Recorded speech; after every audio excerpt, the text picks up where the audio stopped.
Pairing. Bluetooth connected. What's going on, guys? Strategic Guys back again. What's happening? So I started the live, but I forgot to turn on my actual microphone. So that's what the little couple second delay was in the beginning of the show. First of all, I'm happy to be here, guys. I appreciate you guys for joining me.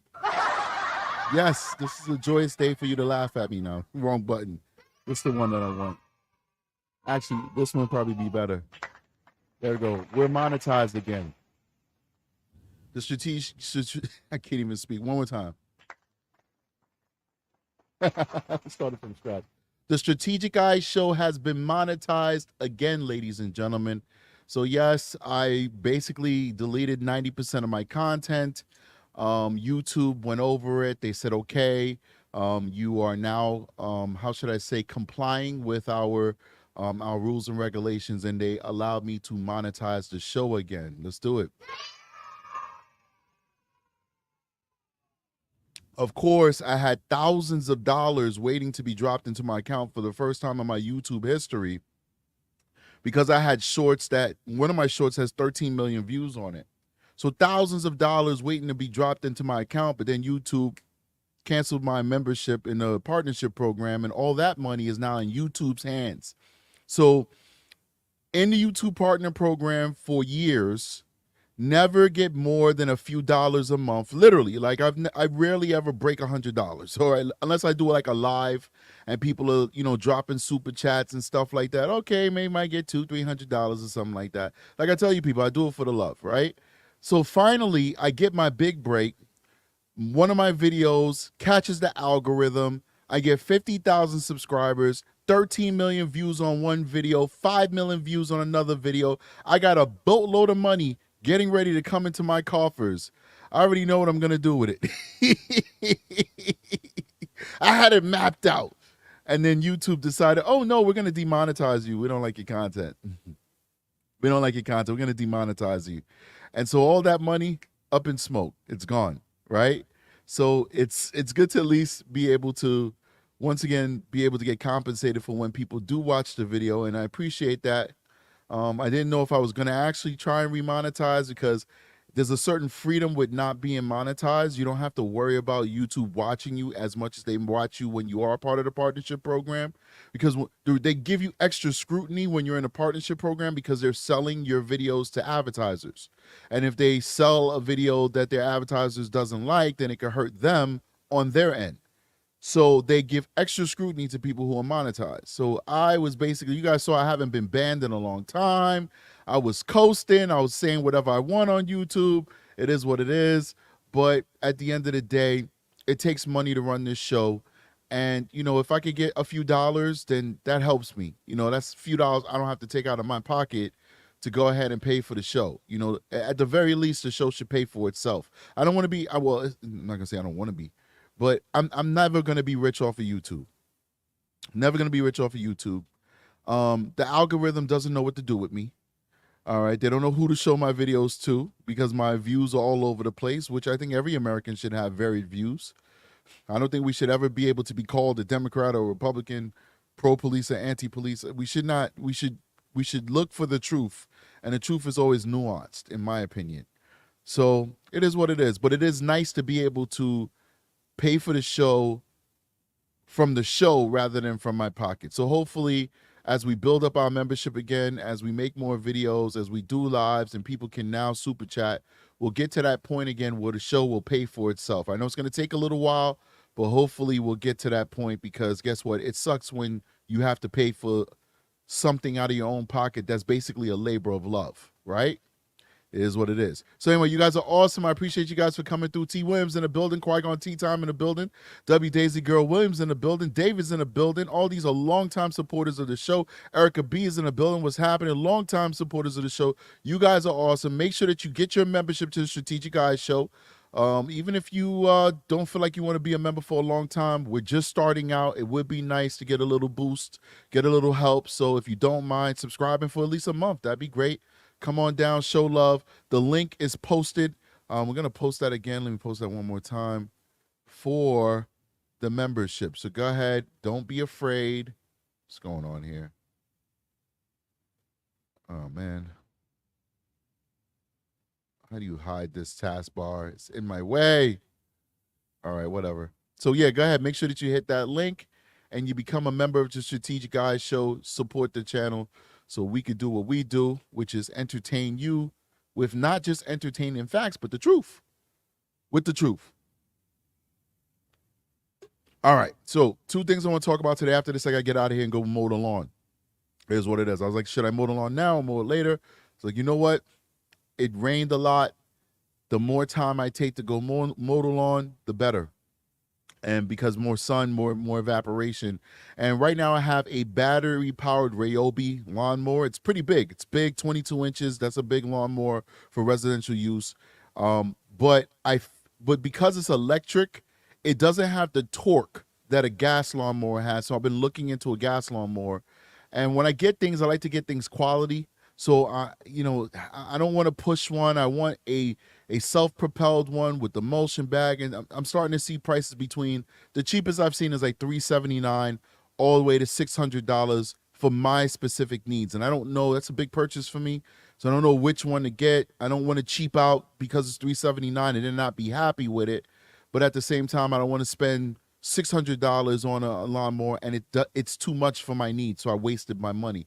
So I'm trying to figure out what to do, but I have to upgrade from this electric lawnmower because it just doesn't have the torque. Like if I had a gas lawnmower, I could go out and cut that grass right now with wet grass and it's not a problem because an engine is going to cut through that, but electric motor, not so much, man. It stalls out. When the grass gets too high, it stalls out. It's basically for a hot summer day. You already cut your lawn with the gas lawnmower. 3-4 days later, you just want to give it a touch up. That's when you can use that battery powered lawnmower and get a great job out of it. It's just not ready for heavy duty use. So that's why I got to wait and do the slide first. But that's also what I'm thinking. Anybody who knows anything about lawnmowers, you want to just throw me some tidbits or some tips in the email, definitely reach out to me in the email. I'm also back on the Discord. I was out for a while, so you can also reach me on the Discord. So if you want to talk to me, reach me there. All right, that being said, we're here to talk about a few things. All right. First, I want to talk about, well, let's go in the order of the title. So we got David, new member. Thank you, David. Appreciate you, brother.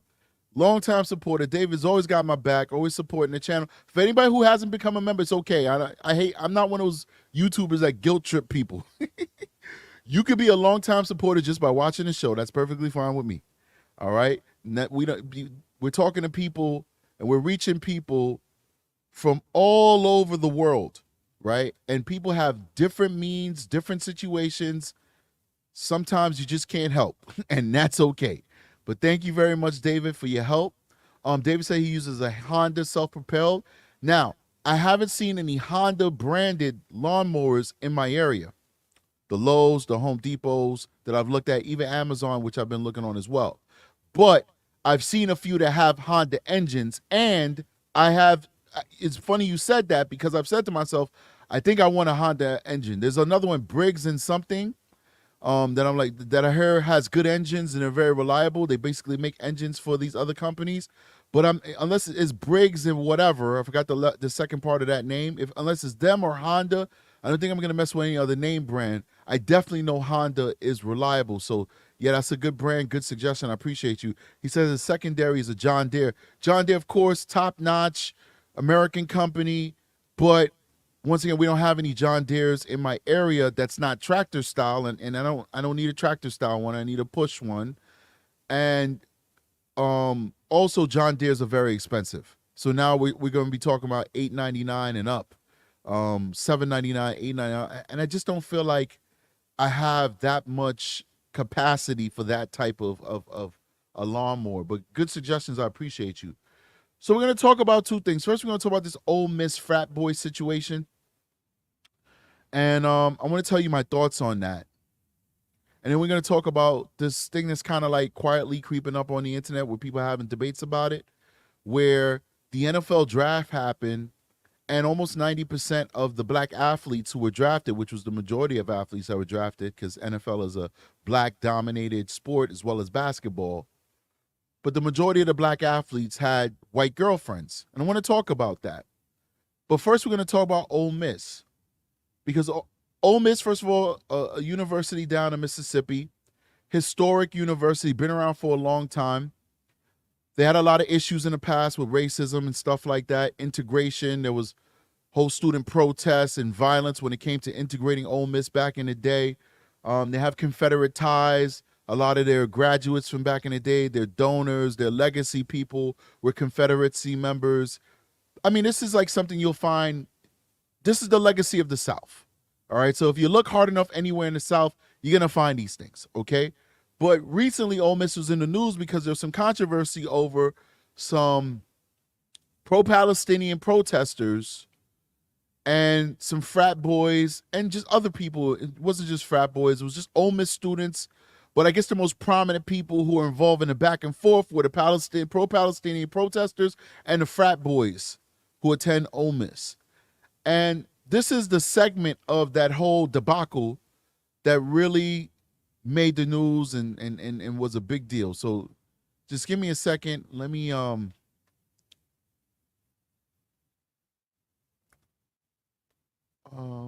just fix this real quick, because for some reason the task manager won't disappear, which is really annoying. But therefore it's like blocking my ability to use some of my features down here. So here we go, share screen. So I'm gonna bring this in, we'll show you guys what I'm talking about. This right here is basically the segment of that situation that everybody's talking about. I'm gonna tell you my opinion on it.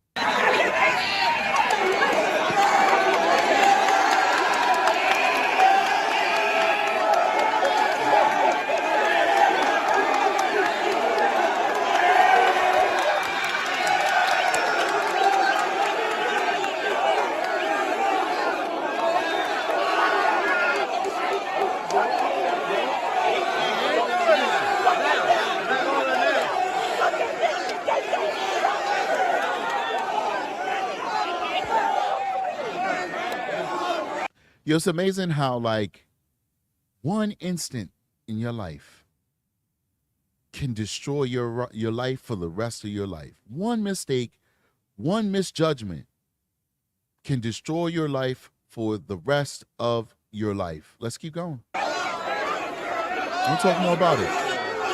This is a protest area. What's that?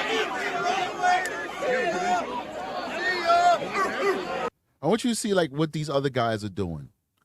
They're saying USA, they're saying, they're chanting, they're saying see ya, they're saying arrest them. But there's one person out of this whole group of people who's doing something he should not be doing.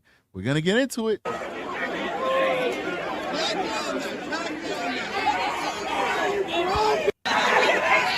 So I want you to pay attention now, because it's going to play again. It's looping around.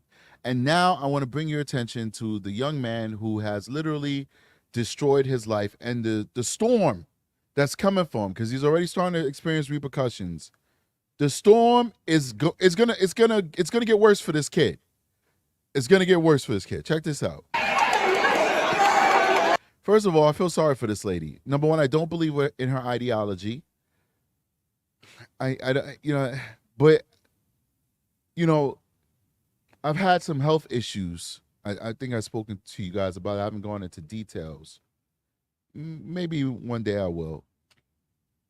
But it's made me very conscious about my health.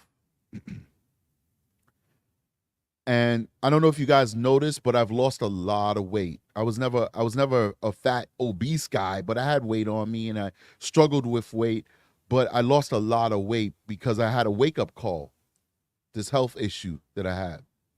And so in the last 60 days, I've lost 38 pounds. 38 pounds. In fact, what I'm struggling right now is because of my diet and my discipline in losing weight. I'm losing weight so fast that I have to work even harder in the gym to keep my body looking good. Like, because when you lose weight too fast, everything drops, right? So I'm working on my chest, working on my arms. I don't like how I look right now because my body's not as picked up because I'm burning fat faster than I'm building muscle. The reason why I say all that is that this lady should not look like this, and I'm not fat shaming this lady. This is an American problem. This is an American problem that is perpetuated on American people through culture and through corporations, loading us up with fat and sugar and not motivating us to put our health first. So I as a person who could have lost his life due to not being responsible, I say this to this person, forget about this entire video.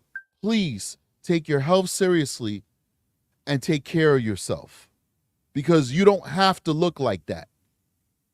That should not be acceptable in our society. It should not be acceptable for each one of us as individuals. She deserves better. But that being said, this lady is going to get disrespected by a numbskull who deserves everything that he gets. Because once again, I don't agree with this woman's ideology, but everybody else on this side here, all of these people handled her the way she should have been handled, by calling her out for her radicalism, by calling her a commie if you wanted to, by saying she should get arrested because, you know, these people obstruct good order, by saying get out of here, by saying USA, whatever. Attack her on the merits. Attack her on the facts. But this young man is going to disrespect her.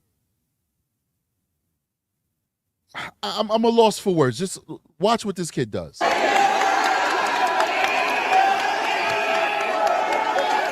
You see that? He's making ape noises. This is a grown-ass man. He's a grown-ass man. He's not a 16-year-old. He's not a 14-year-old. He's a grown-ass man. I remember one time I was with my family in my very suburban, middle-class community. And we were at a town parade. And of course, due to the way that wealth is in America and the way the demographics and the issues of poverty in the black community, etc., I live in a predominantly white community. It's very diverse for communities in this area, but even it being one of the more diverse parts of this surrounding suburban area, it still is predominantly Caucasian. And we're at this parade, and there are 3 Caucasian boys. They look like they're 9, 10, and 12, literally. I believe the 10-year-old looks around, he sees us next to him, and he says to his friend, "Let's get out of here. There are too many niggers here."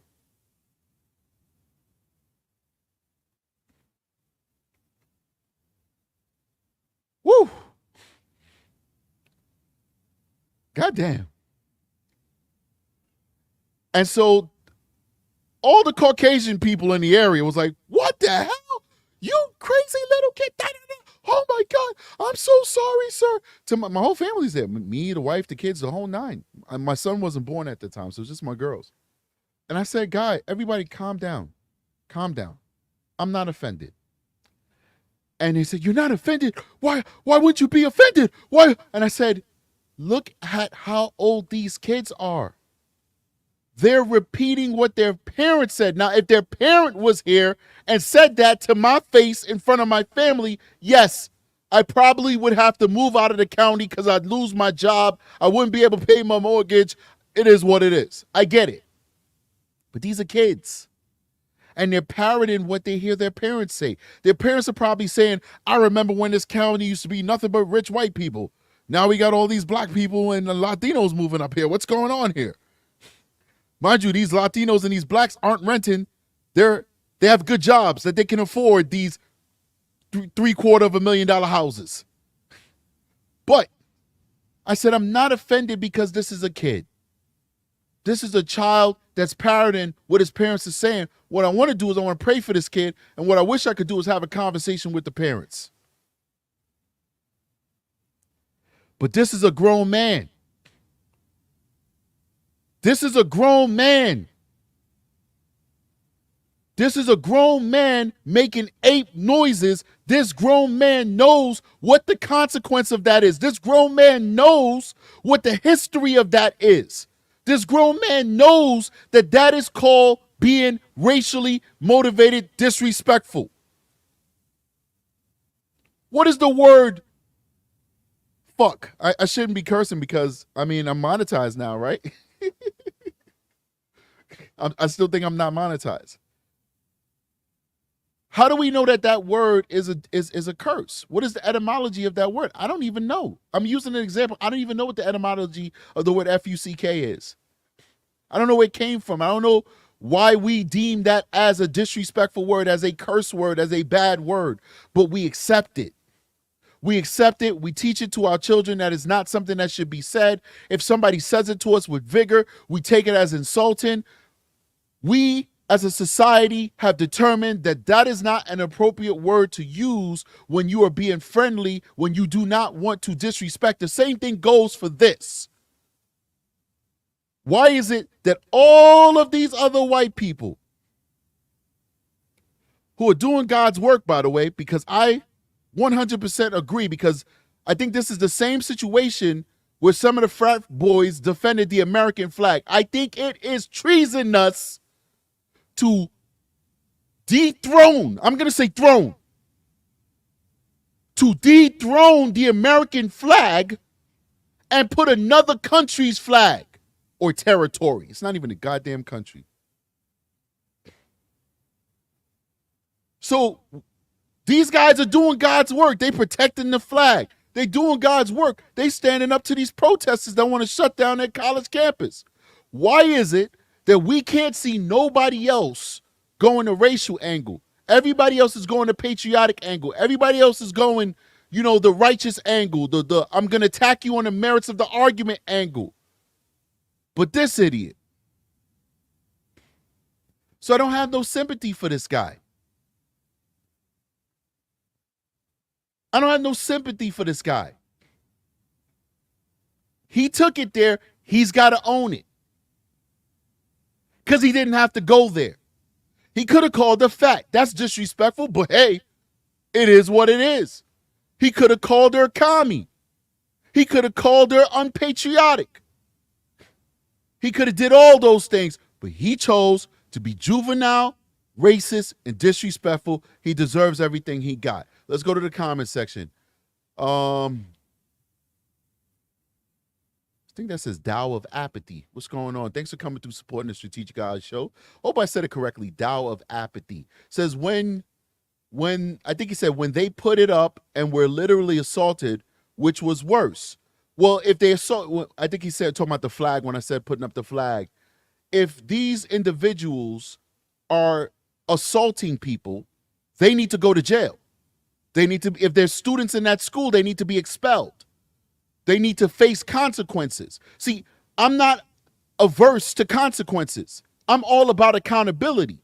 So if they do bad to these counter protesters, they need to face the consequences of what they've done to these counter protesters. If these counter protesters are trying to put up the American flag and you're assaulting them, you're spitting on them, you're throwing garbage at them, you're throwing bottles at them, you're beating them with batons, you're spraying them with mace, you need to face the consequences of those actions. Just like this man needs to face the consequences of his actions. Zozo Bob says, Strategic Eyes, so congrats on getting monetized. Thanks, appreciate you. Do you want me to mod you too? Okay, sure. You can be a moderator. I'm with that. I think I'll put you as a mod in a second. I gotta go to a different screen. You are a mod. What I'm talking about? You're already a mod, Zozo Bob. I'm losing my mind. Maybe I just didn't understand what you were saying. Dial of Apathy says, so she provoked the crowd by approaching and flipping them off. What consequence? Curse her out. So what you're saying, Dial of Apathy, is that the only thing that you can do is act like a freaking ape and do racial epithets? Is that the only thing in the tool basket? That's the only way that we can retaliate against somebody who flips you off. And so I mean, come on. So if me and you are arguing, I'm not trying to make this about you, Dow of Apathy. I hate making it personal. All right. But we are having a conversation, and the Strategic Eye Show is all about debate and agreeing to disagree. All right. This is a free speech zone. Nobody gets punished for having a different opinion than the host. It is what it is. And that's why you guys come back here. But I'll just use this one last time. And I apologize, Dow of Apathy, because this is not about you. But if me and you, I don't know what your race is. It doesn't matter. I don't know what your gender or your creed is. It doesn't matter. But if me and you are arguing, and the first thing you have to say to Strategic Eyes is, you know what, screw you, N-word, then what does that say about your level of intellect? What does that say about your ability to resolve conflict? They could have said anything to her. They could have gone juvenile if they wanted to. But this is disrespectful on another level. And so I have no empathy for him. I have no sympathy for this guy. He got to own what he owns. Now, I'm not asking for anything to happen to him. I'm not throwing it out in the ether that Strategic Eyes wants this, that, and the third to happen to him. I'm just saying he made a choice. Now, he's got to face the consequences of his choices, because the last thing that we need, and understand this, there's a larger war being fought here. There's a culture war being fought here. This is what the activists wanted. This is what the far left wanted. They wanted this guy to do what he did and be a poster child for these guys are racist. I'm not a conspiracy guy, but if I was, I would probably think that this guy was a plant. That his actions were so freaking juvenile and so blatantly racist that it almost be like he is a communist and he was planted there to give this rhetoric, to give this argument to the left. 20-some-year-old man, grown man. Why are you doing this? God knows. So let's go, because he's got some interesting posts. I think he's just a weirdo, to be honest with you. He's just a freaking weirdo. So far he's been kicked out of his fraternity. But he's got like this Hitler quote. Let me see if I can find it. It's like, dude, what are we doing here? Like, what is wrong with this guy? So here we go. This is a kid right here. I don't dox people. I think that's corny. But he's all over the internet. I can't even find a picture of him without people doxing him like this. So I won't say his name, but obviously you can read it for your damn self. Please don't go threaten this guy's life. I don't care whether you white, black, whatever, purple. Leave this loser alone. All right. To me, he's a loser. If that's the way you're gonna conduct yourself as a grown-ass man, you're a freaking loser. All right? Because I already got my education, but you're going to get your education. And the whole point of getting your education is for you to be able to be a critical thinker and to be able to ration yourself through discord in a civilized manner. And if this is what you want to do and the way you want to carry yourself, shame on you. So he says the first million was the hardest. He's liking that quote from Hitler, man. That's bananas. I don't even know. I mean, so this guy, he goes to a protest. He makes a racist remark to a black woman who's embarrassing herself out there, supporting a cause she doesn't even really understand. And then in other parts of the internet, he's mocking Jewish people. He's mocking the Holocaust. This guy, like, he doesn't even have an allegiance. You know what I'm saying? Like, he has no friends. The pro-Palestinians hate him. Black people hate him. Jewish people hate him. Like, what is up with this kid? This kid is like the picture of ignorance. It's crazy. It's bananas. Like, how could you be so stupid? Lenny 23 in the building was happening. TNT Cycles in the building was happening, man.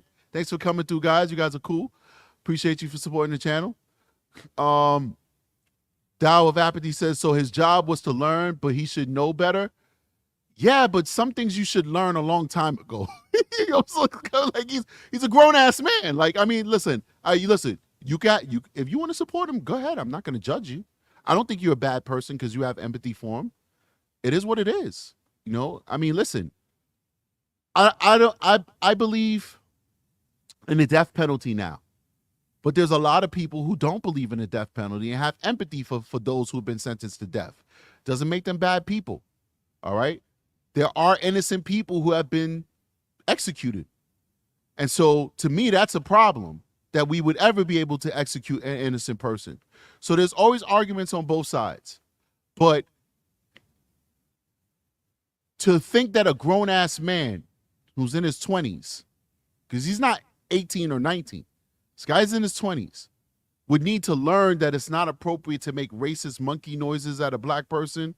Hey, it is what it is. But that's for you and your morality to figure out. I have my own morality. My morality has done well for me. It's took me from the depths of the hood to doing pretty well for myself, all right? So I trust in my own instincts of what is right and wrong, all right? You do what's best for you, you know what I mean? And there's no, it's a judgment-free zone. Judgment-free zone here. I do not look down on anybody. I respect everybody because people come from different experiences. They come from different experiences, and sometimes we're biased by our experience. So I know I'm biased by my experiences.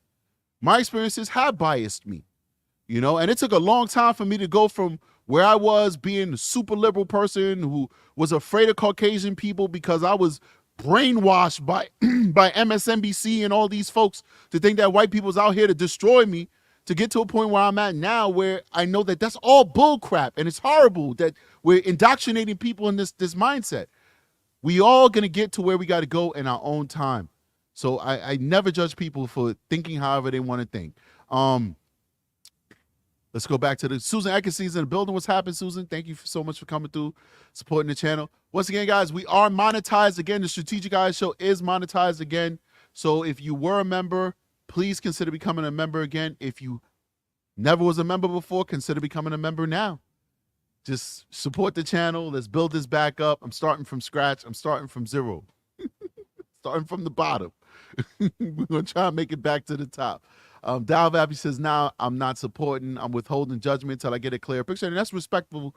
That's respectable right there as well. We rush to judgment too quickly sometimes. I agree with you. There have been many times that we have rushed to judgment in circumstances, all types of circumstances, and end up not being as originally thought of or as of the original design. So yes, you know, that is also a respectable point of view to withhold judgment.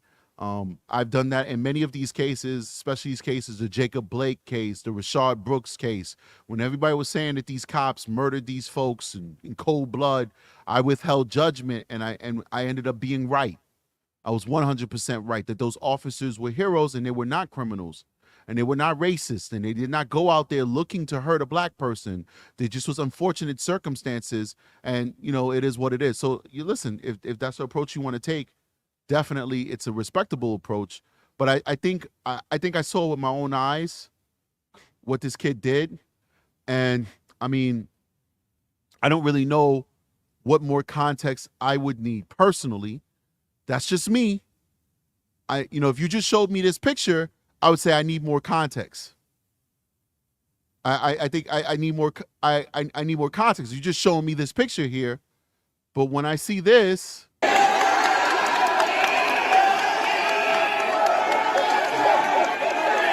and I see him doing a classic dance that we know is like the monkey dance, and that's typically what chimpanzees do. So I guess the only context I would need is to sit him down and talk to him and say, okay, I saw you make monkey noises. So now I treat this like an interrogation, like I'm at work now, right? So I'm at work, and I would not say, oh, you know, can you explain? No, I would say, I see you making monkey noises. Why did you do that? And he would have to explain to me why he made monkey noises. I would give him an affirmative statement, and I would challenge him to qualify why he did what he did, right? Oh, we got, wow. Who sent this in? Chris Dry just donated 10 Strategic Eyes Show memberships, 10 memberships to random people in the chat, or actually not in the chat, it's random people to the show, period, which I think is really retarded that YouTube does that. I think they should allow people who give gifts to target who they want to give their gifts to, because sometimes you could give random gifts and people who's in the chat won't even benefit from it. It'll be people who rarely see it. And I understand the other side of it too, that you randomly give a gift to somebody who may not watch the show as much, and now they engage more with the show because they've gotten a gift and they can see another side of the show. I get that. I respect that. But I do think that it would be cool if Google would allow you to directly give a gift. So big shout out to Chris Dreyer, who gave a month-long 10 gifts to random members of the Strategic Eyes show. I hope those people enjoy it. Once again, I just got monetized, so I'm going to start doing member shows immediately to make sure you guys get some good content for the members only. Unfortunately, I wasn't monetized before, so I'm starting from scratch. You know what I mean? So look out for those member shows. You will be getting quite a few of them. You will get your value out of your membership. You guys are amazing. Thank you so much, Chris Dreyer, for the support. Definitely awesome. But anyway, like I was saying, like, listen, I just don't know. I would have to ask him, like, why were you doing that? Why were you doing this? Clearly, I mean, explain that, my friend.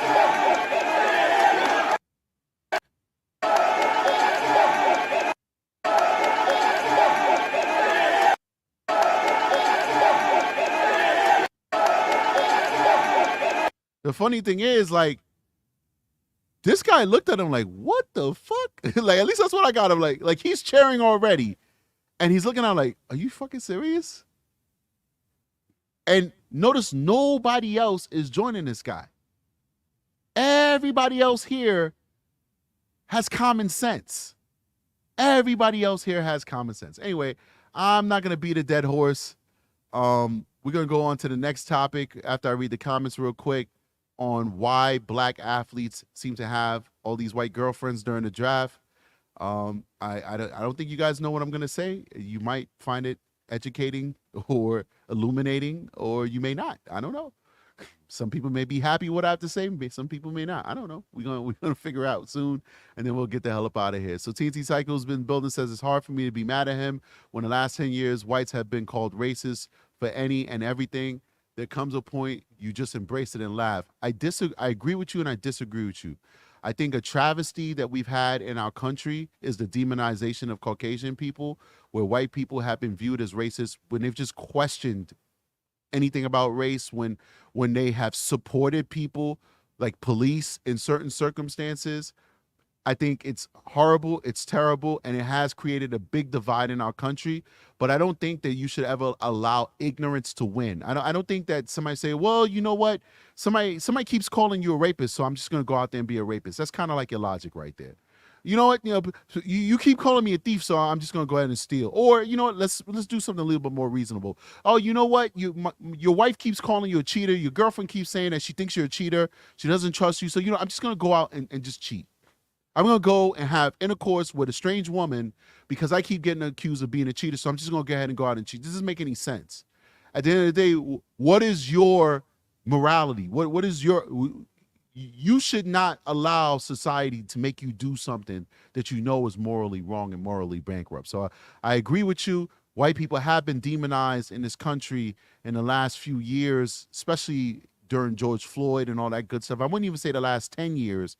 I think all this stuff came to a head with the whole George Floyd kind of thing. It's like where the pendulum kind of twisted. Bad guys became good guys became bad guys. Everything just went crazy. But I disagree that one should now play into the stereotype or the messaging and now act out of character. I think I have more faith in people than that. Inya Mears is in the building. Thanks for coming through, supporting the channel. Inya says, it's only ever okay to make monkey noises at a toddler while singing about monkeys jumping on the bed. I love it, Inya. I agree 1,000%. In those instances, you definitely have to be the best monkey you can so you get that smile out of that baby. Let's keep going. Qui-Gon Teton says, I judge communists. Let's keep going. Let's keep going. Awesome. Inya Mir says, I was going to ask maybe he was retarded or further on the spectrum that makes him make monkey noises, but he seems more like a Chad. Well, listen, if he turns out that he's on the spectrum, then I'll forgive him and we'll move on because, if he's not mentally equipped to know right from wrong, then we're going to give him some empathy. But if he's just, he might be drunk too. Somebody just said that. Dow of Apple, he says he was definitely drunk. Let me see. I think I know you guys can't see, but I want to see if I see. Well, yeah, I think he's got a cup in his hand. He definitely looks drunk now. Now that you said that, Dow of Apathy. But it kind of like reminds me of work, right? Where once again, yes, all right, he's drunk, so maybe he had a lapse of judgment. But I don't feel like being drunk gives you an excuse from doing bad. 90% of the crimes that come across my desk are people who are drunk. We went out drinking, I pass out and you decide to have sex with me anyway. And you're drunk too, but I'm knocked out and you're having sex with me. It's still a crime. You're still going to jail. You're going to jail rape first. If it's a first offense, you're looking at maybe 5 to 10 years in prison. If it's not your first offense, you're looking up to 25 years in prison. Every single day. Understand that. Like, this is not highly publicized stuff here, right? Every single day, I have professionals, college kids, teenagers, who are over the age, like 18, 19, fathers, not really mothers, uncles, brothers, friends who are being arrested and are facing dozens of years in prison because they took advantage of somebody because they were drunk and that person was drunk. And the law doesn't give a fuck. It really doesn't care. The law does not care, that you work for Microsoft. The law does not care that you are a straight A college student. The law does not care that you're a single dad. The law doesn't care. Doesn't care that you were drunk or you were high on weed or coke or meth or whatever. The law doesn't care. So, yeah, he probably was drunk. But the court of public opinion doesn't care. Doesn't care. Let's keep going. Let's keep going. I want to get down to the bottom of this bad boy. I'm sorry. So that I can go ahead. And go to the next topic. Because I do have to go mow the lawn. We're already at 43 minutes. So Dow Vapid, he says, I'm torn between the kid being a piece of crap and him being drunk with an absurdist sense of humor. Yeah, it's a sad case. Really is. Because I think, and I'm not wishing this on him, I think the university is going to expel him, to be honest with you. He already got kicked out of the frat. The university said that they've opened up an investigation into a code of conduct violation on him. I think they're going to... Ole Miss has a storied history of racism and bigotry and all kinds of stuff. Not recently. And we can't just be judging people for the past, but sometimes the past matters. And why did I say the past matters? Because when they look at his case, they're going to look at it through the eyes of, how does this look at us when we've made all this progress? We're Ole Miss. In fact, our name comes from slavery. Ole Miss is like what they used to say back in the slavery days. And I think they're gonna, if he normally would not have been expelled, once again, I'm not saying he should be expelled, but if he normally would not have been expelled, I think they are going to probably expel him simply to make an example out of him. Because it would be better PR than to say he gets suspended for a semester or he's suspended from campus and he has to learn remotely. They're gonna do him dirty. And when I say dirty, I'm not taking sides like, oh, it's horrible, they shouldn't do it. I'm just saying, Harlem talk, New York City slang. They're gonna do him dirty. And sometimes you could get done dirty and you deserve it, and sometimes you could get done dirty and you don't. Either way, you done got done dirty. Right. All right. So let's go on to the next topic, which is we're also going to talk about one more thing. Charlie Kirk. Before we go, I'm going to play a Charlie Kirk interview he did with a college student, and I really thought it was interesting. But we'll run through real quick this NFL draft thing, and then I could get the hell out of here and go do my chores. All right. So this is not the 2024 NFL draft. I just in a hurry was trying to find I was trying to find a picture of NFL draftees with their girlfriends, and this came up. But I assure you, because I saw many news sources and I've watching it myself, that this is pretty much what the 2024 NFL drafts look like. You have African American guys of various shades, some of them biracial, some of them not, and they all have white girlfriends. And it's taking the internet by storm because it's like a big thing in black circles, especially black women circles, where they're kind of like, this is terrible, blah, blah, blah, blah. You know, why are black men, when they make it, choosing to date white women? And I think that the argument is not being properly framed. And I want to say that there's a lot of good. I'm not, and this segment is not to bash black women at all. I am married to a beautiful black woman. I am married to a beautiful black woman. I have children with a beautiful black woman. The same black woman. It's important. For me personally, that's important. I don't want to be like my daddy. Have kids everywhere. And I'm going to tell you the secret sauce as to why I'm with the black woman I'm with and why these athletes are with the white women that they're with. And this is not all black women, obviously, because I'm with a black woman that does not fit that mold. And my sisters don't fit that mold. And a lot of the black people that I associate with in my adult life don't fit that mold. But I'll tell you the type of black young ladies that I was dealing with when I was younger. See, these young men didn't always have money. They just changed the laws where you can now get endorsements as an athlete when you're in college. And I don't really follow college football like that, so I don't know how long it's been in place. I was just reading about it, so I know that there was a push for it, right? But you know, like 5-10 years ago, you couldn't even make money as an athlete. You couldn't even have a job. Athletes were getting work study to be able to pay for their food. That's why a lot of athletes were leaving college early so that they could go to the pros so they could actually feed their family.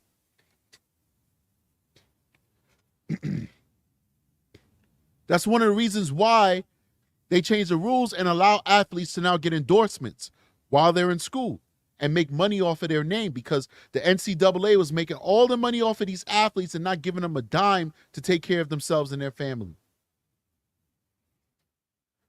But what you see here is not a preference for white girls.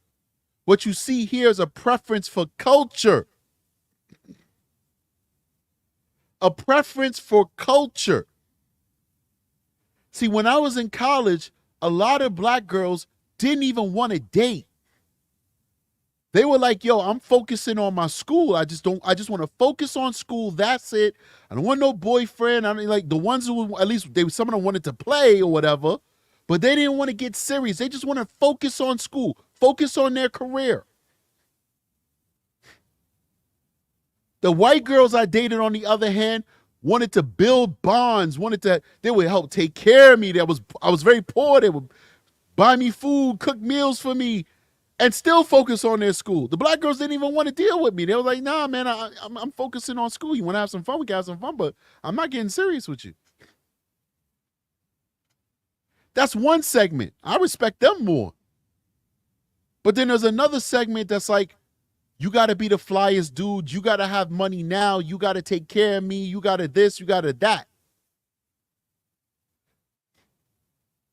What these guys are attracted to is culture. It's culture. See, these young ladies were raised in a culture that understood you have to invest in your man. These girls, and I went to St. John's.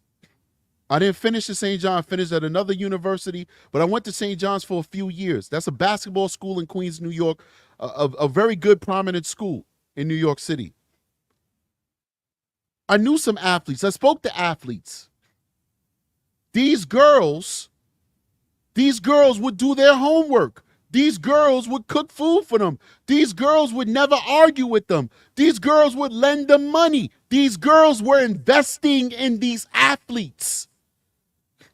They were the perfect wingmen of these athletes. They were the assistants of these athletes before these athletes could afford to get their own assistants. These girlfriends were giving them massages after they did their crazy practices, giving them that love and stress relief after a tough game. These girls culturally are tailor-made for these type of men. And that's why these type of men chose these type of girls. So people on the internet trying to make it seem as though these black men are selling out or something like that. No, they're not selling out. They're simply dealing with women who understand them. And listen, there are black athletes that have black girlfriends too.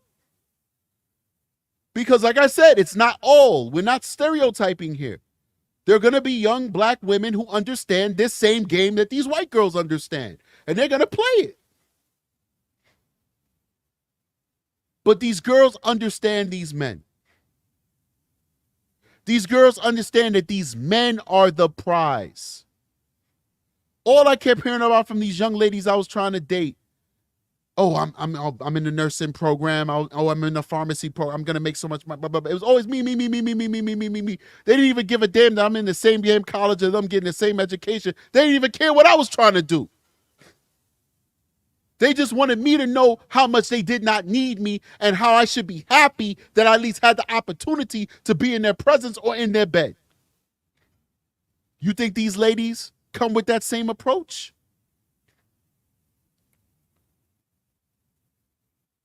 Absolutely not. So once again, it's not about skin color, ladies and gentlemen. It's about culture. It's about culture. I gotta say, and I might get in trouble for this, but this is YouTube. Give a damn. I gotta be honest. When it comes to catering to me, catering to my sensibilities, catering, you know what? I'm not going to do that. That's disrespectful. I'm not even going to finish that statement. I caught myself. I was about to say something reckless. We'll leave that alone. All right. Let's go to the last segment. This is going to be this Asian dude who is having a debate with Charlie Kirk. And I found this debate so interesting. So interesting. David said, say it. Hell no, David. I like having a family, David. Stop it.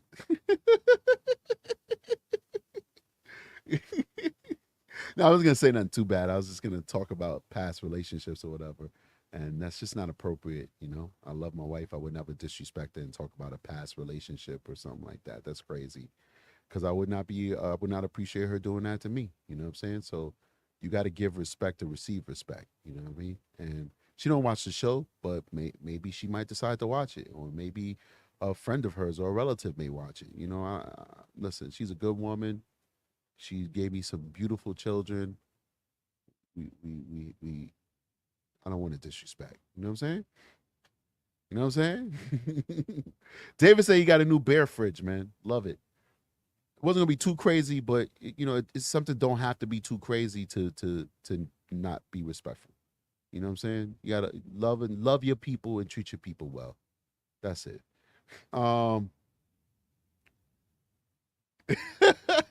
Zozo Bob said David trying to get strategic on the couch tonight. You damn right. All right. Somebody made a good point. Dove Apathy says there's a reason you're with her and not the others. And Yeah, and the reason is the same thing. Like when I was down and out, rather than her drop me like a freaking hot potato, she supported me. And I told her the plan. I said, listen, I gotten well, I was forced to resign from a job. I was working for the state mental health. And I was forced to resign because I had a supervisor that was giving me bad reviews. The reason why he gave me bad reviews is this is crazy to talk about, but it is what it is. There's no shame in my game. You know what I'm saying? This guy was sexually harassing me. And how was he sexually harassing me? He would just make these nasty comments to me. And, I was a really young kid, just really my first real career, just really getting out the projects, really. So one day I confirmed, he'd say stuff like, would you give a guy a blowjob if he gave you $1 billion? Like, it's funny. And you say it in front of other people too. I'd be like, nah, bro, what are you talking to me? Like, that's crazy. And so one day I pulled him to the side. I was like, listen, you say some crazy stuff, man. You need to watch how you talk to me. Otherwise, we're going to have a real big problem. And I got in his face, like, because I didn't know about going to HR and filing complaints and all that stuff. This was my first government job, my first foray into professional world. Before that, I was working retail and stuff like that. And so this dude just started giving me these toxic reviews, but I never got the reviews. And I was on probation. So I was forced to resign. So I got wind of it. So one of the officers was dating a lady in HR, and the HR lady told her boyfriend, "Yo, that nice kid, he's gonna get fired because they already talking about firing him because he got bad reviews." So I went to the chief and I'm like, "Yo, chief, I'm getting these bad reviews because this dude made some crazy statements against me, and I confronted him about it." He was like, "Well, you never made a complaint." The chief, he ended up doing right by me, but now that I'm been in the game for a long time, he didn't handle it correct. He didn't handle it correctly. But anyway, so he goes, "Listen, you on probation, so you got to resign, otherwise they're gonna fire you." He was like, "I just found out that they're waiting until they get some new recruits in, and then they're gonna terminate you. So resign now, otherwise you won't be able to get another government job." So I resigned. I had to fucking resign, man. And I had no money. I had just gotten into a bad car accident, and I used my money that I had in savings to fix my car. So I was wiped out. But overtime was bananas at that job. So I figured to myself, let me just make the screen on me so we can talk about this. So I figured, you know what? I'll be able to make the savings back up because the overtime was so rampant or whatever. But now I'm fired. I have no job. What did my wife do? She stuck with me. We just dating. We just started dating just for a few months. And she's like, yo, she would, lend me money, just bring me food, do me shopping, all kinds of stuff, man. She was awesome. So the good thing is I wasn't out of work for a long time because the chief was like, yo, I think something's going on here. And I think you're a good worker. I'm going to talk to my counterpart at another facility because that New York State Department of Mental Health and Hygiene is decentralized, meaning you have a head office, but each institution is run on its own. So they could do hirings and firings on their own. Like when you in law enforcement, everything's run from the top. But in OMH, everything is run decentralized. So he called up his chief from a different facility, and that person hired me. And it took like around 6 months for me to get everything through and start working, or 3 months, like maybe a little bit less. It was like three to 4 months. But this was the worst time of my life. And this is a funny thing, right? So I go to a welfare office because I'm down and out now. I need rental support. I need all that shit. And I see people in there screaming at the welfare people, "I want my effing welfare now," and da-da-da-da. And they walking out smiling after they done cursed the people out. They denied me. They said, "Yo, we can't give you any assistance because you resigned. You wasn't terminated. You had to get fired to get assistance." But before they denied me, right, they told me, "All right, no problem, working on your case. In the meantime, you got to go to this job skills program." I told them, I said, "Yo, I need assistance for 3 to 4 months until my paperwork goes through and I start working for this new facility." They had me get up every day at 6 in the morning, go to some job bullshit seminar thing, learn how to type on a computer. Meanwhile, I'm building computers.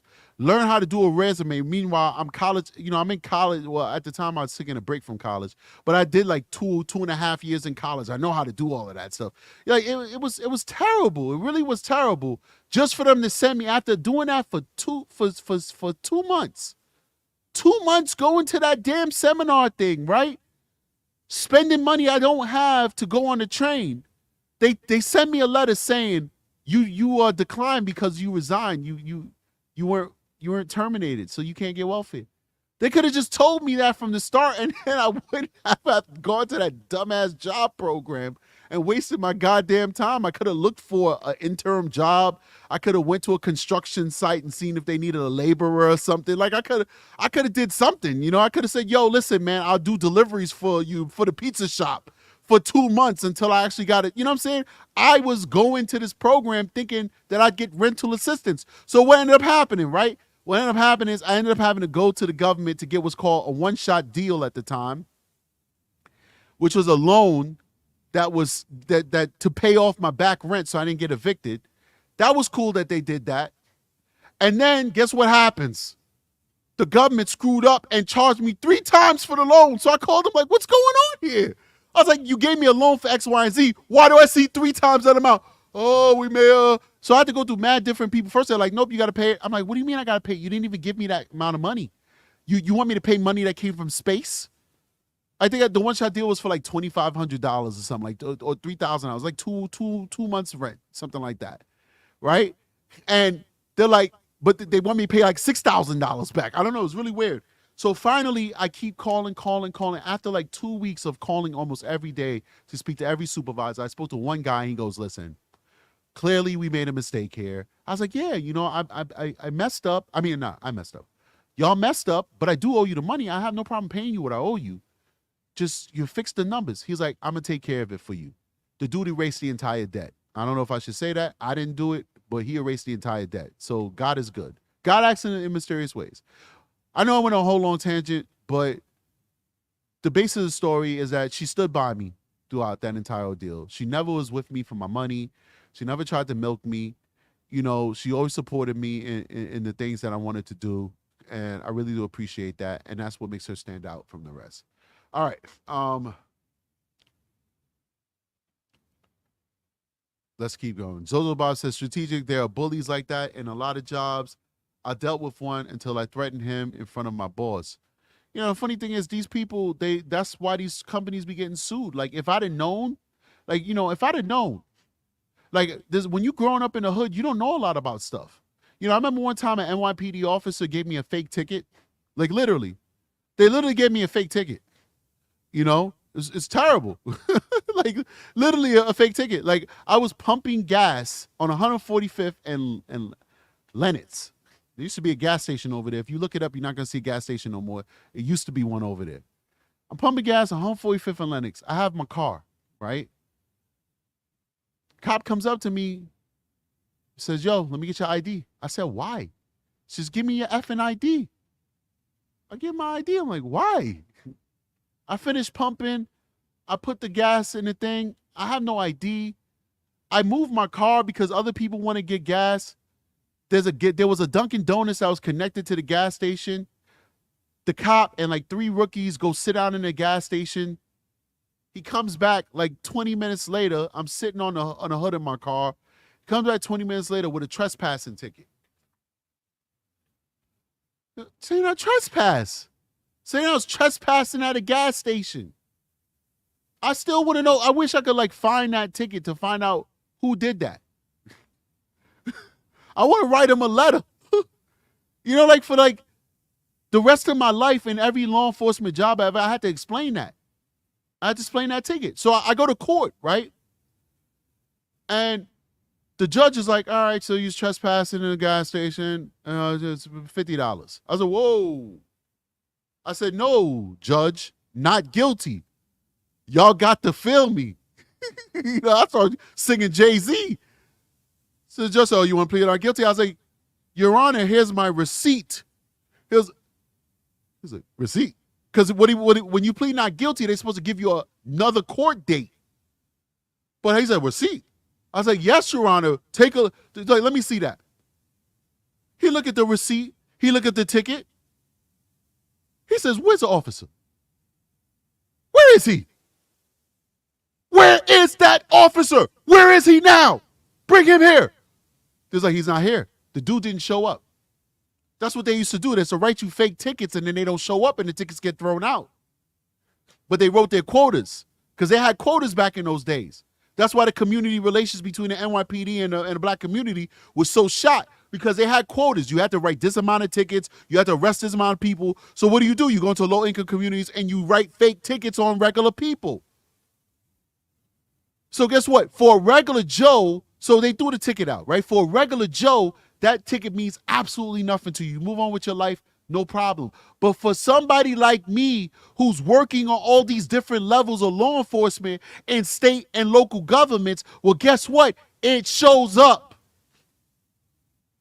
I have to now write an essay explaining to them why I got this ticket and what happened to it.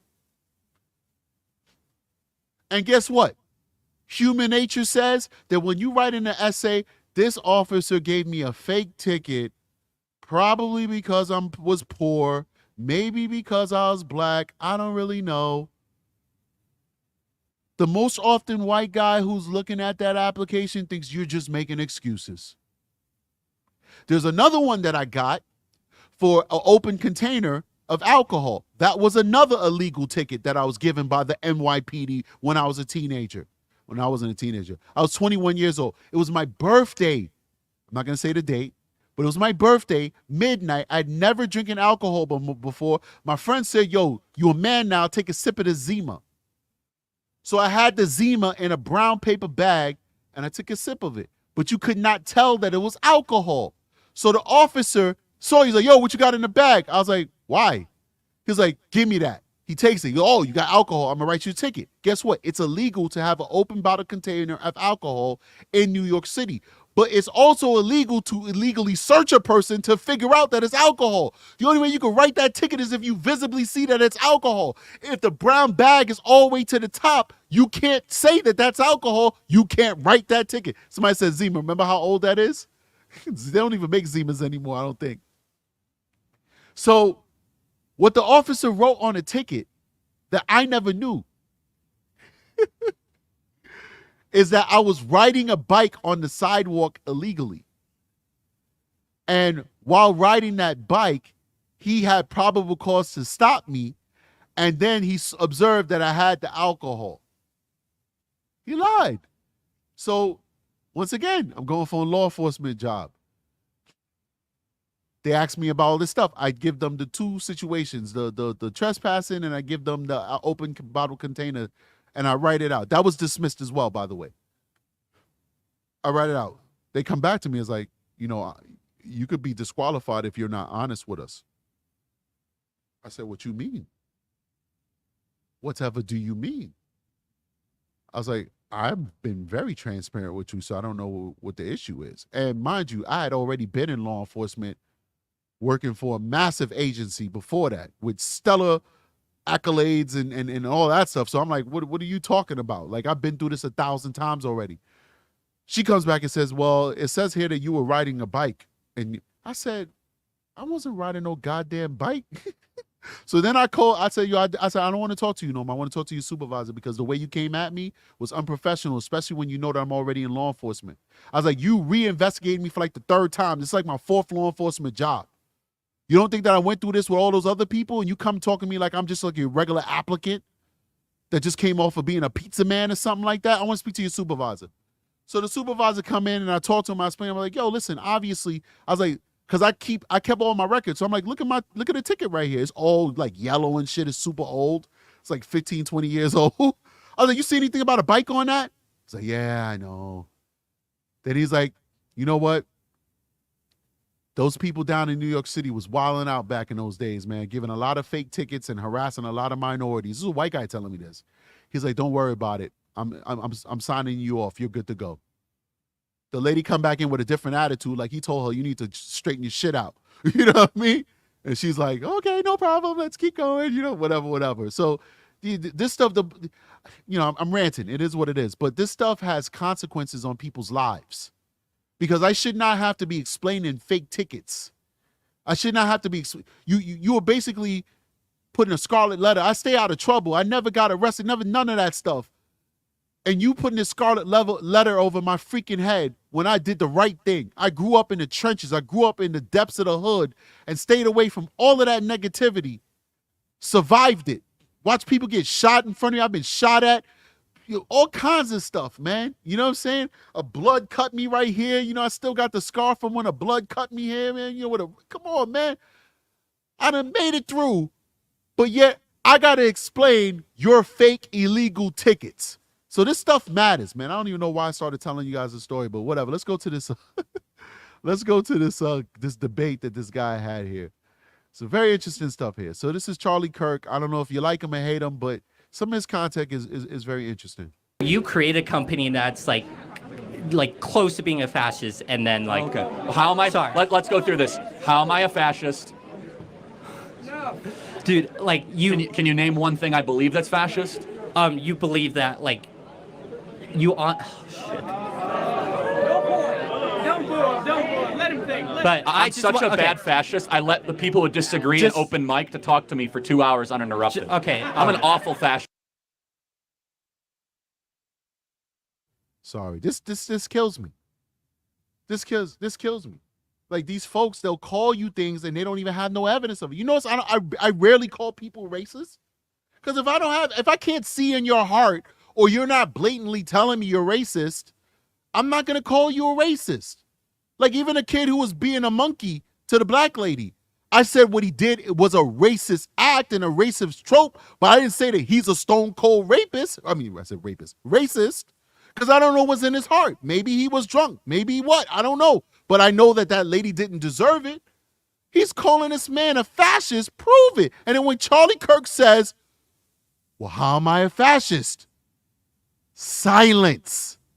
Well, let's keep going, because this guy is an interesting character. This is a very interesting person to actually even have this debate. So we'll get to that and you'll see what I'm talking about. I'm more like a free speech liberal of the 1970s, not a fascist. But I just want to say Turning Point USA is a evil company that was funded by thousands of fracking companies, and No, it's not thousands, but we do have some frack. Mind you, he's a Chinese national who I think he said he got his green card or something in America, right? Look what the Chinese are doing when it comes to coal, natural gas production. They don't even give a damn about the environment. But let's keep going. Crackers that give us money. But all it is making the rich more rich. Fascism to fracking. That's all it is. That's all it is. Okay, again, he's like parroting like Democratic talking points. This is crazy. Like, it's like he's an NPC. He's not even like his own person. Happy to have a debate. I can see you're getting kind of fired up. I'm sorry. So, but why are we evil? Like, we're having a nice discussion. Because all of a sudden you're calling me like a because fascist. It seems like you just want the rich get even more rich. Like, we haven't talked about the rich at all. I mean, so you don't even know my positions on this stuff.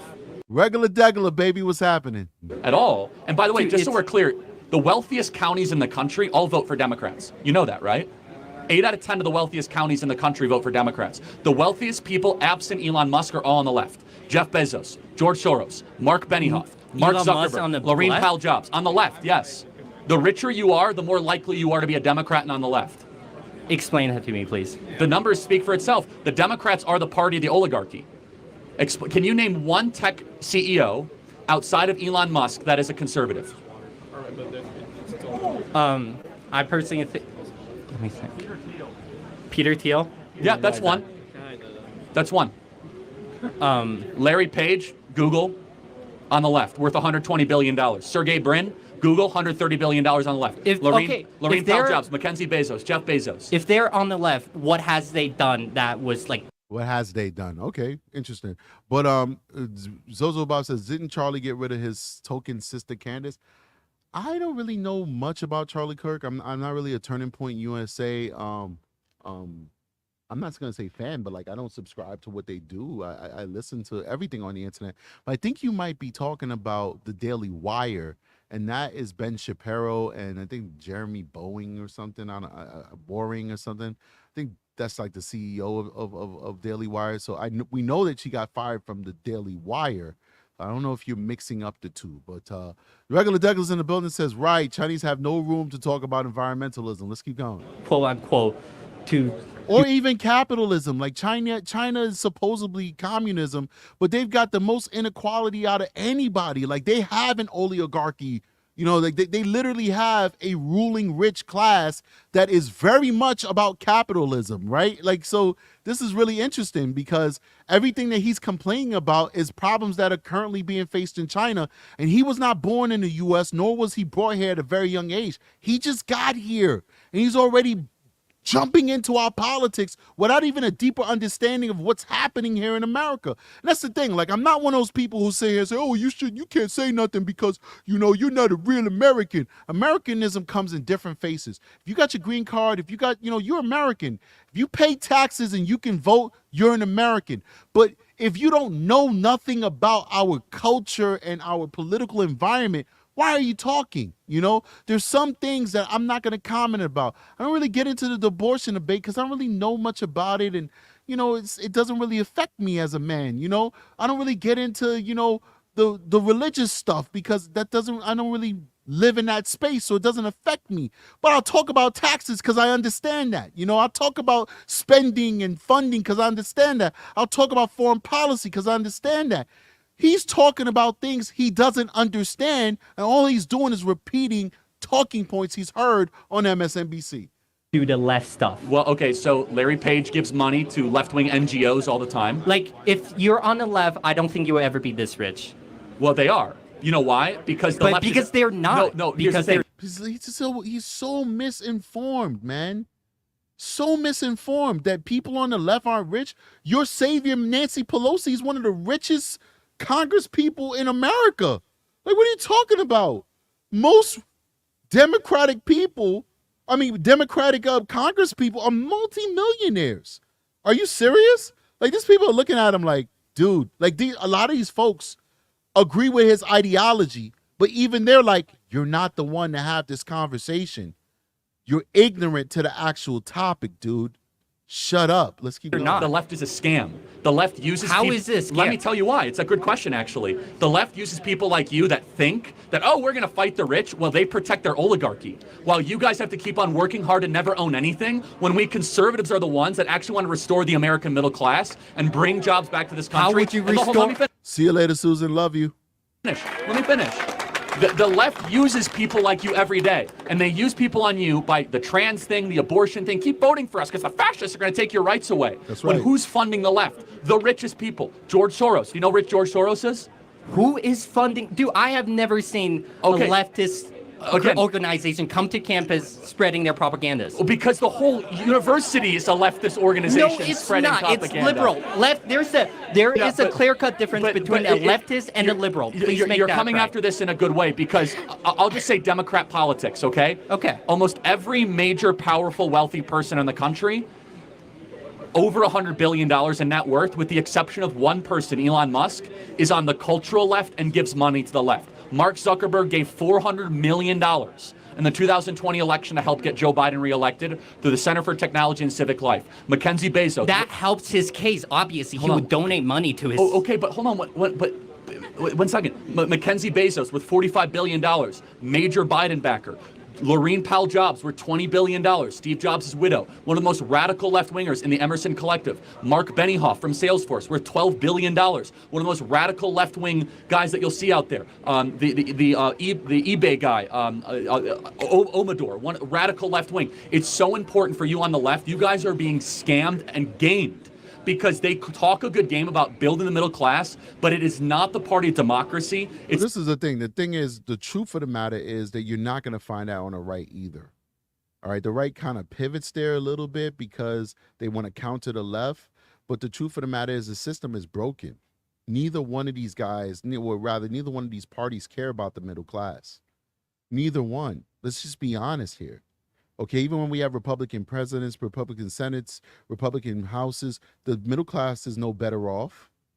It's no better off.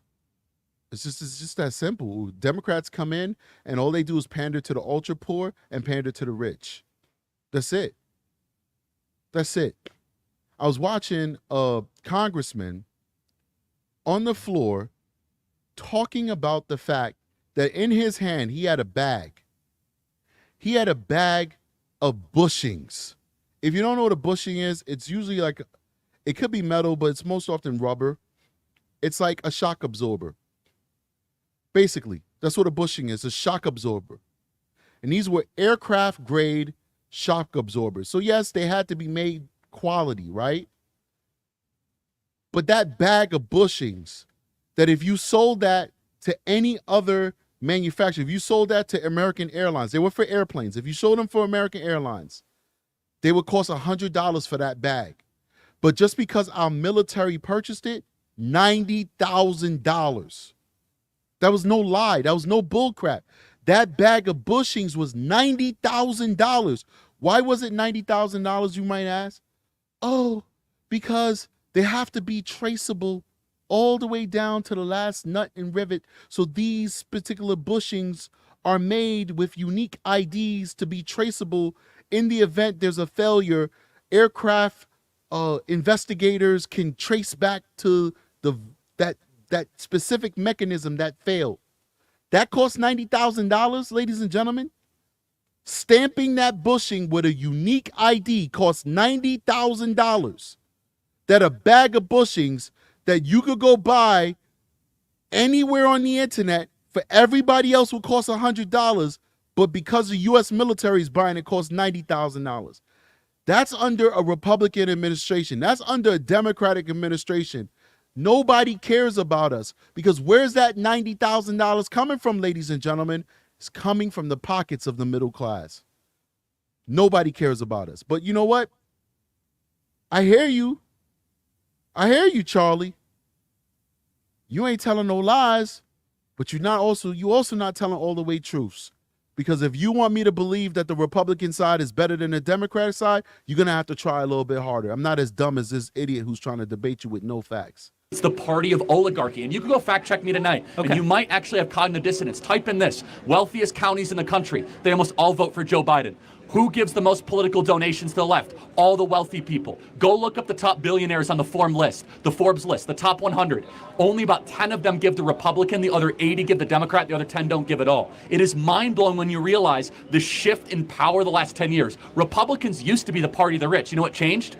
We nominated a class traitor as our nominee, Donald Trump. As soon as Donald Trump became our nominee, all the billionaires said, we don't want him anymore. He talks about things we don't like. He wants to end the wars, close the border, bring jobs back to this country. We want to keep on supporting a political party that doesn't want any of that stuff. Explain to me how Joe Biden represents the working class in this country. He doesn't. He very much supports the unions. It's a oh, hold on a second. The union or the union bosses? Big difference. The union bosses support and the rank and file love Trump. The UAW loved Trump more than Biden. The carpenters union loved Trump more than Biden. The police union. The point is this, is that the Democrat Party, they are sitting on a house of cards of young activists that truly want to go like crush the rich. And there is some truth to that. Like there's a very rich oligarchy in this country that remains rich and stays rich off of gaming government systems and public policy. And you guys give them a free pass. Because you think that we're fascists, when in reality, we're the ones that are actually fighting to destroy the oligarchy the most. All right, last question. Last point. Last question. Let's say, so you do want to fight for the American middle class, and yes. Okay, how does like he's defeated already, bro? He's defeated, but let's see how he finishes up. freer the market like helps with the middle class? Again, I want precision in free markets, but how does free market support the middle class? Again, I'm not puritanical, but I think that generally more choices are a good thing. I think that generally supporting entrepreneurs is positive, but I think that mass immigration is really bad for American workers. There's no mass immigration. Now here we go. This is the one. This is the part that really made me want to play this video, and I appreciate you guys for hanging out with me all this time. I know this video is 8 minutes long, but I needed you to hear the whole conversation in context. But this is the part that's really important. Now they're going to talk about immigration. Well, first of all, how many people are... Wow. Well, you're right. There is mass invasion, but how many people are coming across the southern border every day? I don't know, but like... No, I'm actually genuinely curious. Can you guess? Okay. On what time frame? Every day. Every day? 500? Yeah, it's at its low point. It's at 10,000 right now. It was 15,000 last month. So what is that annualized? He said 500. He said 500. Like, these folks have no sense of reality. Like, they have no facts. They just walking through life just feeling the moment. Like, they're making no effort in actually trying to find things out. Everything is right here. Right here. Everybody has one of these. Bums on the street have these things. Everybody has a phone. The world is at your fingertips. If you're curious, if you heard somebody talk about immigration, you just go into Google, go into Bing, go into DuckDuckGo, go into whatever your search engine that you prefer is, and write, what is the big deal with immigration? All these facts will pop up from both sides. But they don't care about facts. They just want to feel. He says 500 people coming over the border every day, when in actuality it's between 10 and 15,000. So let's play that out. A lot. Yeah, that's a lot. Yeah. So that's mass immigration, right? So now he agrees. Yes, that's a lot of people. How many green cards do we give out every year? Probably a lot. Yeah, a lot. About Yeah. 1.2 million, Well, right? what's wrong with giving out green I'm not cards? saying anything come- wrong. Oh, so his bias because he's got a green card. So what's wrong with green cards? Because he's got a green card. But and there's nothing wrong with green cards. I agree. There's nothing wrong with green cards. Green cards are the people who went through the process legally and have earned their way into this country. That's the green card. There's nothing wrong with that. But you see his bias. No, you Okay. said there's no mass migration. So I'm just Okay. trying to tell you, we do have mass migration, Okay. right? We have 3 million on the southern border, and then we have 1 million green cards, right? That's 4 million a year, right? Which is basically bigger than most U.S. states. Now, everything comes with a cost. When you have mass migration, you're going to get lower wages. But that means you're going to disenfranchise American workers. What, are you studying computer science? Yeah, I am. Okay, so you're in And I want to talk about this. He's studying computer science. I want to talk about the problem with modern day college students, and then we're going to end this video. American born, I'm guessing, American raised. I don't want to I assume. wasn't, but Okay. I moved to the U.S. Okay, well, you're an American now, I guess. I don't know, maybe. Yeah, Are you I on a am. Student visa? Yeah, I don't wanna am. I assume. wasn't, but Okay. I moved to the U.S. Okay, well, you're an American now, I guess. I don't know. Now, somebody who came here from a very young age is not going to say, I wasn't, I moved to you. He came here as an adult, bro. He came here as an adult. You're an American born, I'm guessing, American raised. I don't want to I assume. wasn't, but Okay. I moved to the U.S. Okay, well, you're an American now, I guess. I don't know, maybe. Yeah, Are you I on a am. Student visa? Okay, you're going to now have to He compete. says student visa, and this guy didn't even say anything, so maybe you don't even have a green card. You're kind of proving my point, but that's a separate issue. You're now going to have to compete against You foreign saw how he wanted to get offended?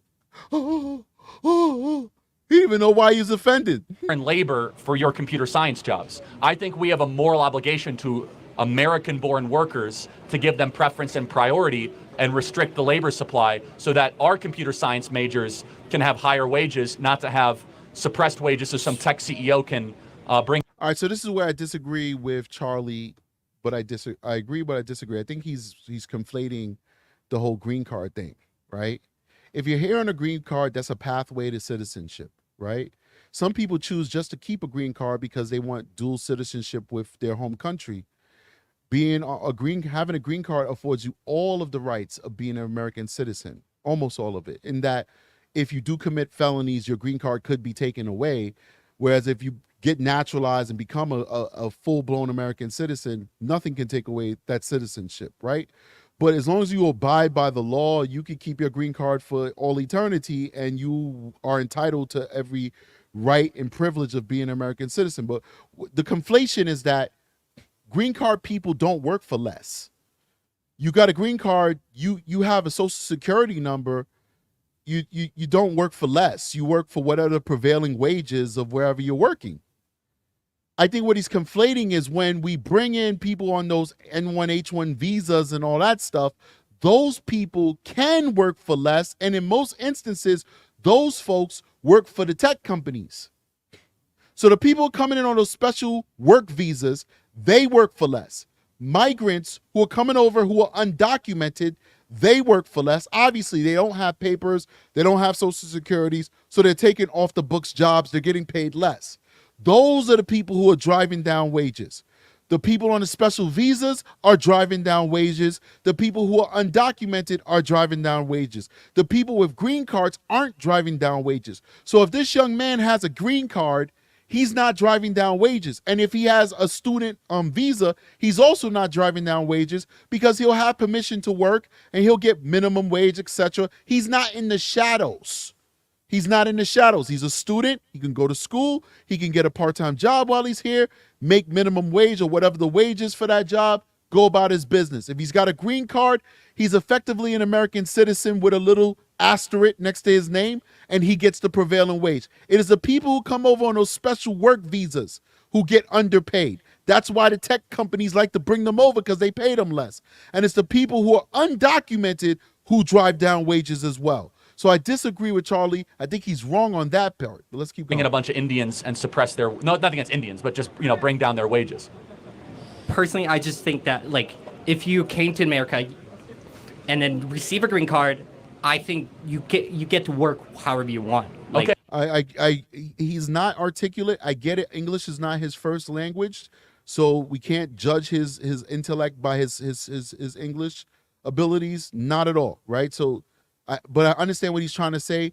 I just don't want it to be conceived that he's saying that you could work for less wages. No, what he's saying is don't include green cards with this conversation, and I agree with him 100%. You come here legally, you get your green card, you are part of the American people now. You're part of the workforce, should be able to get a job, and you should not have to compete with homegrown born Americans. You know what I'm saying? Like, nah. It shouldn't be like, oh, you know what? You're not born on American soil, so, you don't get preference for this job because you got a green card. I don't agree with that. I don't agree with that at all. Okay, I think that American-born citizens and then there should be given... shouldn't be a priority because they're American citizens. Well, as long as you're that's where we're American different. citizen. I agree 100% with what this young man is saying. There's a difference between people coming over here on those special work visas. Then I agree with Charlie Kirk. There's a difference with people who are coming over here undocumented. Then I agree with Charlie Kirk. But if you come over here with a green card, you did it the right way. We can't sit here debating immigration and then get mad at the people and try and make second-class citizens out of the people who did it the right way. We become hypocrites. You see what I'm saying with the right and the left? That's why you can't rock with either side, because both sides are retarded. So we have an immigration crisis right now where people are coming and gaming the system, saying that they're here for asylum and all this bull crap, and they're not doing it the right way. And Charlie Kirk is over here espousing that we should demonize and basically do dirty the people who did it the right way. Make them second-class citizens. Come on, man. I think you must have a priority to your own citizens, or else you don't have a government. You have something else. If you don't have a priority to your own people, I don't know what you have. You have a colony, not a country. You're just a big economy. Mm-hmm. And that's fine if that's your position. By the way, your position is held by the ruling elite, where I think that we should have a country, not just a colony, where the American-born citizens should be given preference over foreigners. Nothing against... Yeah. So once again, I hear what he's saying. I just disagree. I think that the preference should be for these special work visas. Like, you should have to prove as a company that you cannot find an American worker that fits that description before you're allowed now to go to India and Pakistan and China to fill that. And I'm not picking on those countries, but they have very highly trained technical people in those countries who could do the job. I remember reading an article of a guy who's a computer programmer who had 4 jobs at the same time. And how was he working 4 full-time tech jobs at the same time, bringing in close to $1 million in compensation? Because each job was paying him around $200,000. He was outsourcing his work to Chinese workers. So he was like contracting his work, his daily assignments. Like, you didn't get a daily assignment, you got a project, right? So here's your project, and that project will keep you busy for a couple of weeks, right? Or a couple of months. He would contract each one of those projects. He'd pay $20,000 to $30,000 to contract that project out. And then, he's getting paid $200,000. He's only paying $30,000, $20,000, $30,000 of that. I think it was even less. Might even been like $10,000 to this, to the Chinese people that he's contracting it to. And he only got caught because one of his codes had Chinese in there by accident. He only got caught because one of his contractors made a mistake and put Chinese in the code. And when they went to him like, yo, there was a mistake in the code. There's some Chinese in it. Da da da da. He didn't know how to fix it because he didn't know nothing about the project. Like, he got the project, but he never worked on it. He just outsourced it, took back the finished product, and submitted it to his employer. And so he didn't have intimate knowledge of the project. So they're like, you. So then they're not dumb. These are tech people. They're like, yo, you outsourced this shit, didn't you? And they fired him. It's crazy. And he's working. And Regular says, because he worked remotely. The guy was working remotely. Think about that. The dude was making CEO money when he pulled in all the money he's making from these different companies.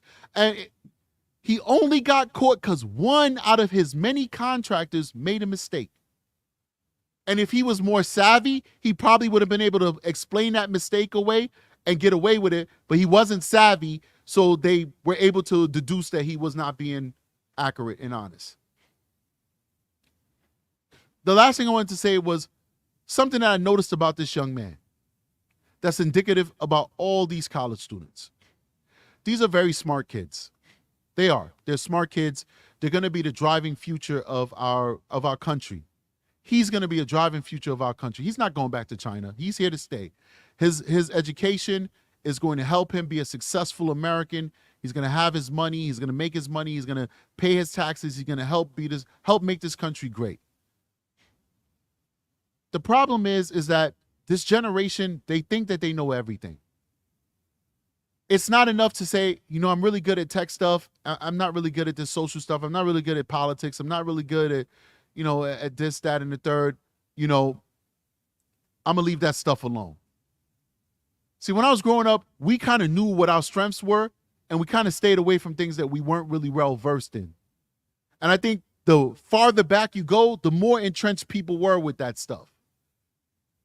This generation thinks that they're jacks of all trades, that they could be a tech guy and also be a revolutionary and also be a political pundit and also be a social justice warrior, and they know everything. And that's the problem. You don't know everything.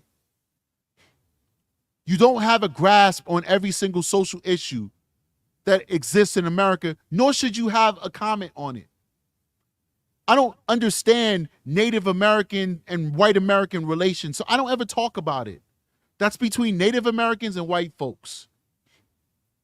I don't talk about the Puerto Rican diaspora that lives on the island of Puerto Rico and the issues that they have with America and them colonizing their island. And that's why some of them want to have their own country and some of them want to become a state. And there's a big divide there. And I don't understand that. That's for the Puerto Ricans to figure out. It seems like some of us who are older and more mature, we understand our lane. But this younger generation, they don't have a lane. They think that they can know everything and they have to have a word and a say on everything. We saw this young man try to cover everything. Immigration, economics, corporations, spending, government spending. Like, he's got a grasp on everything, but he doesn't. He doesn't. He doesn't know anything. And that's okay. I don't know everything. You guys don't know everything. But that's the problem with this generation. They think they know everything, and they don't. They don't. At some point, these folks are going to have to grow up. And they're going to realize you can't be the savior of the world. Sometimes you just got to focus on saving yourself. All right, guys. Once again, we're monetized. Again, the Strategic Guys show is monetized. We also have a store rather. So I'm going to change it up, put some summer stuff there. So if you want to go ahead and grab a hoodie, that's the Strategic Guys hoodie right here. Get the eyes out right there. That's one of the many hoodies that we show, long sleeve shirts, etc. But the summertime is coming. So understand that we're going to be putting some t-shirts up. The good thing is that the hoodies are kind of expensive. They're between 40 and $60. That's kind of expensive, and I understand it, but understand that the manufacturer has to get their cut and all that good stuff. So it's not like I'm getting the full amount. We have to split this. So, everybody has to make their profit or whatever. But we will have t-shirts up, and t-shirts will be much more affordable. I want to see if I could get them down to $20, but it's probably going to be like around $25. And probably like a high quality fabric might be closer to $30, but I'm definitely going to try and keep it as cheap as possible because I'd rather have a lot of people wearing it than, trying to maximize dollars on each purchase. You know, I'm not trying to rape you guys. You guys are good to me, so I want to definitely be good to you guys. TNT says, a sweet hoodie. Do you have tall size? 6'5". We don't have tall size because you're 6'5", you're a big guy. So it's not, you know, you're going to need the longer sleeves and stuff like that. I think it's more like, you know, a 3X is going to be for somebody who's round. I think that's kind of like how they make it. I'm going to look into that, though, see if when I go design the T-shirts, because I'll be designing the T-shirts soon because it's summertime, I'm going to see if they actually give the option of having an XL or whatever. The XLT, I mean, which is for the tall sign. So I want to see if they have that, and I definitely do that because I'm a tall guy. I'm not 6'5", but I also sometimes need an XLT to actually go with the length of my hands and the length of my torso. So we'll look into that, but if not, I'm only limited by what the manufacturer offers. So if you don't see it, it's most likely because they don't offer it. All right, so guys, once again, we are now monetized. So if you want to become a member, please join us, be a member. Before I got demonetized, when I first, just real quick before you guys go, when I first started a membership, I didn't drop a lot of members only content, which was not fair to people who wanted to support the show, because of course you're supporting the show because you want to support me, but at the same time you do want that extra content that, you know, you're promised and that you deserve because you're supporting me. I wasn't good with that. This last time before I got demonetized, I was very good with it. I was dropping members only shows like crazy. I was very good to the membership, giving it extra content and all that good stuff. And then I got demonetized and then the membership got taken away. So it is what it is. Just know that I plan on continuing to do that, to be good to my members. You will get members only content. I would love for the membership to grow enough that we can have members only live streams. All right. I tried it a few times in the past. Not many people were able to show up. I want to have members only live streams. So make sure you become a Strategic Eyes member. You will get your money's worth out of it. I will give you that specialized content. Anyway, I'm out of here, guys. Love W Daisy Girls in the building. I see you guys on the next one. Dow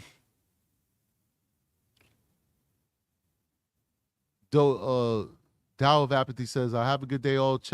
Going to check in on the Karen Reed trial. I'm going to take a look at that too while I'm mowing the lawn. I'm going to listen to testimony. Anyway, I see you guys on the next one. Strategic is out of here. Peace.